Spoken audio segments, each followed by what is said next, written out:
আসসালামু আলাইকুম। এটা হচ্ছে মসজিদুল হারামের বাহিরে। মাগরিবের আজান এখনো হয় নাই, কিছুক্ষণ পর আজান দিবে, নামাজ হবে। এই যে মানুষ ভিতরে ঢুকতেছে, আর এই হচ্ছে বাইরের সাইডের অবস্থা। এগুলো কিন্তু সব ফুল ফিল আপ হয়ে যাবে নামাজের টাইমে। জায়গা একদম বাহিরে, রাস্তা ঘাট একদম ফুল হয়ে যায় যখন নামাজের টাইমে। এই যে মানুষ, কিন্তু আমি পুরোপুরি দেখাতে পারতেছি না, আমার সামনে একটা গ্লাসটার কারণে আর দেখাতে পারতেছি না। আর আমরা আসছি হযরত আবু বকর মসজিদে, আজকে এখানে নামাজ পড়বো। আস্তে আস্তে মানুষ আসতেছে। সুজন, এই যে সুজন ইয়ারটা বলছেন কর্ণধার। এই এটা হচ্ছে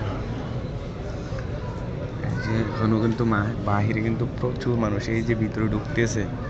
এটা কিন্তু 4 তলা বিশিষ্ট, ওপর পর্যন্ত ছাদ পর্যন্ত মানুষ ফুল ফিল আপ হবে, বাহিরে ফুল হবে, এর বাহিরে রাস্তাঘাট সব ফুল হয়ে যাবে যখন জামাত শুরু হবে।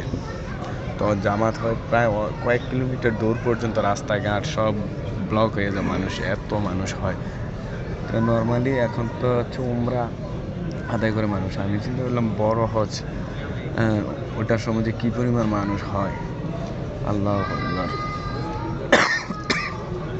তো এখন আমরা এই সময়টায় সেই যখন আল্লাহর ঘর তওয়াফ করতে যাই, আল্লাহু আকবার, মানুষের এত পরিমাণে মানুষ, মানে তওয়াফ করতে আর নিজে হাঁটতে হয় না, ধাক্কায় মানে অটোমেটিক হাঁটা এমনি হয়ে যায় ধাক্কার উপরে। আর এই কি জানি কয়, আর তো পাথরে, ওই যে যেটা নাকি জান্নাতি পাথর, ওইটাতে তো চুমো দিতে অনেক টাফ। এই মানে মানে অনেক কষ্ট হয় এটার কাছে যাওয়াটা। সবাই তো উদ্দেশ্যটার মধ্যে চুমো দেওয়া, তো এই ধাক্কি কাছে যাওয়াটা অনেক কঠিন।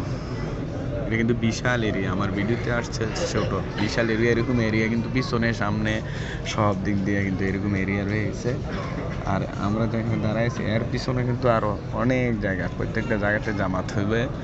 এই এই মসজিদুল হারামের যে জামাত, এই জামাত কিন্তু আরও কয়েক কিলোমিটার দূর পর্যন্ত রাস্তাঘাটে জামাত পালন করা হয়।